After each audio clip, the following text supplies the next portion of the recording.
A'udzu billahi samil alim minasyaitonir rajim. Bismillahirrahmanirrahim. Alhamdulillahilladzi hadana li hadza wa ma kunna linahtadiya laula an hadana Allah. Wassalatu wassalamu ala sayyidina Muhammadin nuril hidayah wa ala alihi wa sahbihi nujumir rasyad. Rabbi shrah li sadri wa yassir li amri wa hlul 'uqdatam min lisani yafqahu qawli. Raditu billahi rabba wa bil islami dina wa bi Muhammadin nabiyya wa rasula wa bil qur'ani imama wa hukma. Rabbi sidni ilma warzuqni fahma amma ba'du fa'ul. Hadratal muhtaramin wal mukaramin para alim para sepuh semua yang saya hormati dan saya muliakan, wabil khusus kepada pimpinan Majelis Taklim Samsus Sumus, kepada Bapak Ustadz Mabrur yang saya cintai dan saya hormati serta saya muliakan, serta para kesepuhan, orang tua kami, senior kami, Bapak Jaja, Bapak Mundasir, Bapak Abdurrahman, Bapak Nito, Bapak Udin, semua yang saya hormati dan saya muliakan, serta rekan-rekan semuanya seije senasib seperjuangan yang saya hormati dan saya cintai serta saya muliakan, rahimakumullah. Saudaraku, mari kita sama-sama membaca hamdalah alhamdulillahirabbil alamin sebagai ungkapan rasa syukur kita kehadirat Allah Subhanahu wa taala yang telah memberikan nikmat hidup yang begitu besar dan begitu banyak kepada kita sekalian. Di antara nikmat hidup yang masih dapat kita rasakan bersama-sama sampai detik malam hari ini, alhamdulillah kita semuanya masih diberikan kesabaran oleh Allah Subhanahu wa taala untuk selalu bisa menghadiri majelis yang mulia ini, yakni majelis ta'lim dan majelis zikir serta majelis silaturahim. Mengutip firman Allah Subhanahu wa taala, A'udzu billahi minasyaitonir rajim. Bismillahirrahmanirrahim. Wasbir nafsaka ma'al ladzina yad'una rabbahum bil ghadati wal 'ashiyyi yuriduna wajhah wa la ta'du 'ainaka 'anhum. Yang artinya, dan bersabarlah dirimu menyertai orang-orang yang mengajak kepada Tuhannya di waktu pagi dan sore guna untuk mengharapkan keridhoannya, dan janganlah sekali-kali kedua matamu berpaling dari mereka. Jadi potongan ayat yang pertama tadi merupakan perintah Allah Subhanahu wa taala kepada kita. Isi perintahnya apa? Isi perintahnya supaya kita sabar. Sabar berarti ya telaten, ya tekun, ya telaten, tekun, terus berusaha secara kontinu, istiqomah. Sabar dalam hal apa? Sabar menyertai guru ngaji. Tadi di situ kan ma'alladzina yad'una rabbahum, menyertai orang-orang yang mengajak kepada Tuhannya. Siapa lagi kalau bukan guru ngaji? Ya enggak? Sabar, artinya sabar telaten. Terus kita berusaha untuk terus menerus tidak ketinggalan duduk di dalam majlis zikir dan majlis ta'lim. Itu potongan ayat yang pertama. Potongan ayat yang kedua merupakan larangan. Isi larangannya apa? Jangan sampai kita berpaling dari mereka, ya. Artinya berpaling, tidak peduli. Boro-boro ikut ngaji, rasa demen pun kepada mereka nggak ada sama sekali. Jangan sampai, naudzubillah. Karena ini larangan Allah. Ya, bersyukur sekali bagi kita semua. Yang pertama, kita memang terus-menerus dikasih kesabaran oleh Allah Subhanahu wa taala untuk terus menghadiri majelis ilmu, majelis zikir. Yang keduanya juga kita betul-betul peduli dengan majelis ilmu. Kepedulian itu kita buktikan diantaranya dengan menghadiri majelis ilmu. Saudaraku rahimakumullah, selawat serta salam semoga tersanjungkan atas baginda Nabi Muhammad sallallahu alaihi wasallam. Mari kita sama-sama lanjutkan pengajian kita dalam ilmu fikih, masih dalam pembahasan seputar sholat jamak takdim. Ya, saya bacakan materinya terlebih dahulu. Nanti kalau masih ada waktunya, insya Allah saya teruskan kepada pembahasan mengenai sholat Jumat. Bismillahirrahmanirrahim. Bismillahirrahmanirrahim. Saya bacakan materinya terlebih dahulu. Wa yajuzu lil hadiri ayil muqimi fi waqtil matari ayil jima'a bainahuma ayil zuhri wal asri wal maghribi wal isya'i la fil waqti tsaniyati bal fi waqtil ula minhuma in bala al mataru a'la thawbi wa asfala an-na'li wa wujidat asy-syurutu as-sabiqatu fi jam'i taqdimi wa ishtaratu aidan wujudul matari fi awal as-salataini wa la yakfi wujuduhu fi asna'il ula minhuma wa ishtaratu aidan wujuduhu 'inda salami min al-ula sawa'un istamara al-mataru ba'da dzalika am la. Yang artinya diperbolehkan wa yajuzu lil hadiri ayil muqimi fi waqtil matari, diperbolehkan bagi orang yang hadir. Artinya di sini dijelaskan orang yang hadir adalah orang yang mukim. Artinya orang yang mukim adalah orang yang tidak sedang bepergian. Artinya mukim lawan katanya musafir. Diperbolehkan bagi seorang yang mukim pada musim-musim hujan, diperbolehkan apa? Diperbolehkan untuk menjamak antara dua waktu sholat antara zuhur dan asar, maghrib dan isya. Dan jamak tersebut tidak boleh dilakukan di waktu yang kedua. Artinya tidak boleh jamak takhir. Harusnya dilakukan di waktu yang pertama, berarti jamak takdim. Jadi dengan kata lain, di saat musim hujan bagi orang yang mukim, ya lawan katanya musafir, diperbolehkan melakukan jamak takdim untuk sholat zuhur dengan asar, maghrib dengan isya. Dengan catatan apa? Dengan catatan kalau memang hujan tersebut bisa membasahi baju dan bisa atau bisa membasahi sandal kita. Itu artinya hujan ini tergolong hujan yang deras. Kan ini kecil banget jamak takdim, ya bukan, tapi masuk kategori hujan yang deras. Kiranya baju kita, pakaian kita syaratnya begitu. Dilanjutkan. Bismillahirrahmanirrahim. Dan disyaratkan juga hujan itu terjadinya di awalan sholat yang pertama. Apabila kita hendak menjamak takdim antara zuhur dengan asar, ya, maka sebelum melaksanakan, ya, sholat yang pertama berarti zuhurnya sudah mulai hujan.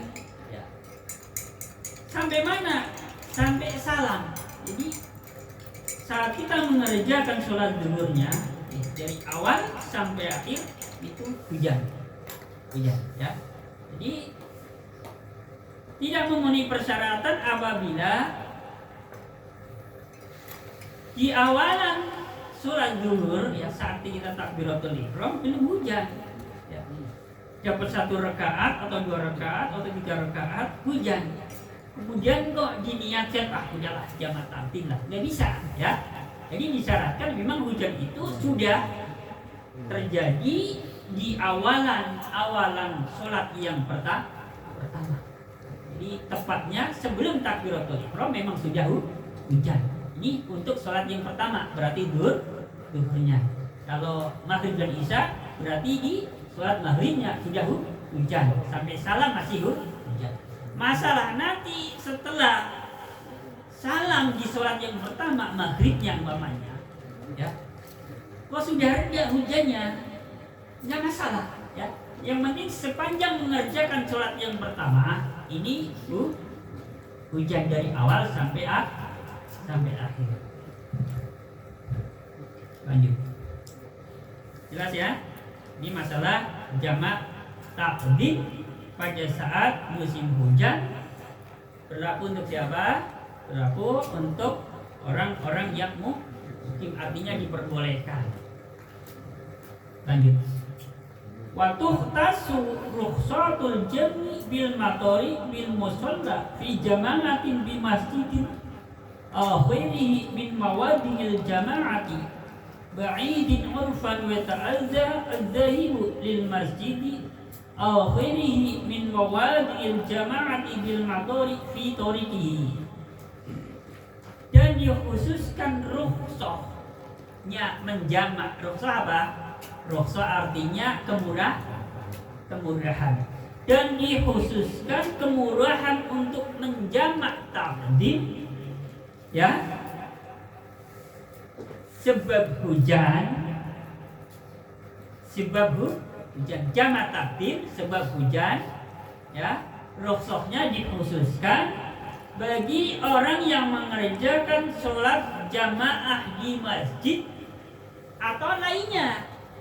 Di masjid boleh, di mushola boleh, di majlis-majlis yang telah digunakan untuk mengerjakan sholat jamaah juga boleh. Jadi tidak dibatasi di masjid saja, mushola saja, tidak, ya. Tetapi di majlis-majlis seperti ini yang memang sudah terbiasa untuk mengerjakan sholat berjamaah, itu juga diperbolehkan untuk mengerjakan sholat jamaah takdim pada musim hujan. Jelas? Kalau ada yang masih kurang jelas nanti. Bismillahirrahmanirrahim. Tentu bagi siapa? Bagi para jamaah yang tempatnya jauh secara uruf, ya, cara pandangan umum. Jadi kalau kita ini Pak Jaja ke masjid Al-Jihad tadi, ini masuk kategori jauh, ya, jauh. Untuk ukuran di zaman sekarang, ya, yang masjid mushola itu sudah dekat-dekat. Kalau kita mau sholat berjamaah ke sana, ini masuk kategori jauh. Jadi artinya sudah memenuhi persyaratan untuk mengerjakan sholat jamaah takdim apabila memang di situ sudah memenuhi persyaratan, yakni hujan boleh. Apabila waktu Bapak Kiai mengerjakan sholat jamaah takdim, apalagi Kiai kediamannya, rumahnya juga agak jauh, ya. Jadi sangat-sangat memenuhi persyaratan. Jadi jangan kaget Bapak Jaja, ya, apabila Kiai mengerjakan sholat jamaah takdim. Pak Jaja udah tahu ilmunya. Bismillahirrahmanirrahim. Wa ta'azza az-zahibu lil masjidi.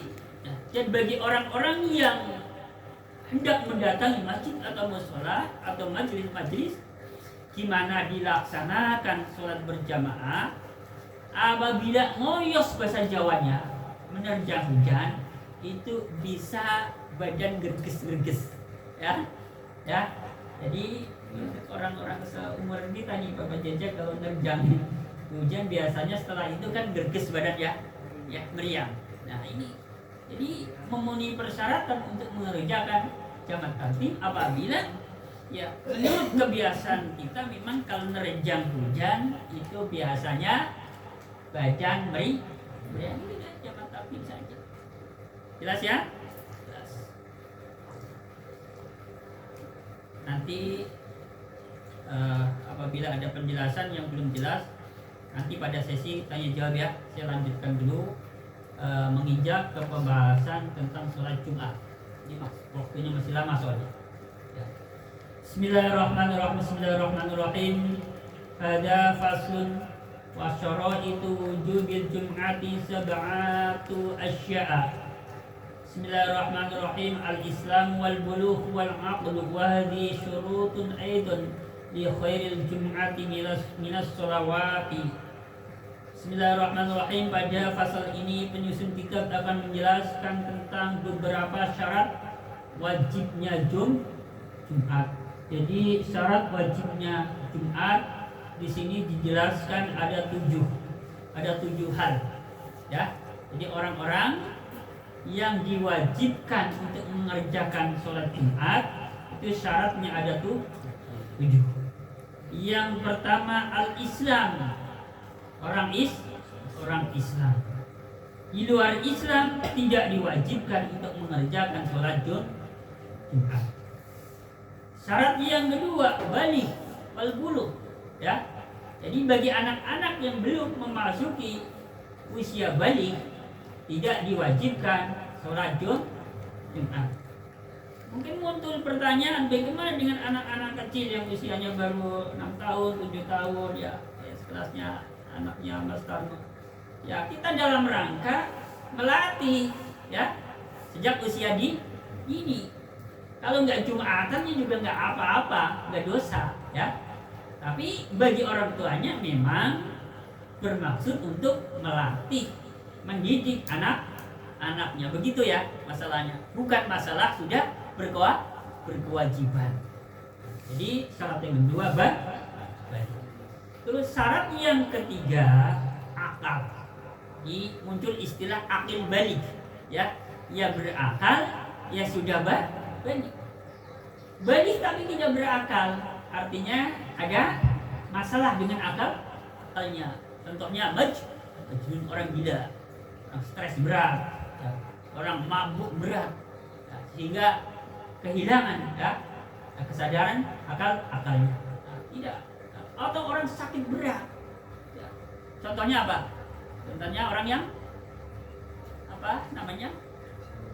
yang sampai seminggu misalkan 3 hari misalkan nggak sadar, koma. Nah, orang koma tidak diwajibkan, ya, karena memang kehilangan akalnya, artinya tidak memiliki kesadaran, akalnya nggak sadar.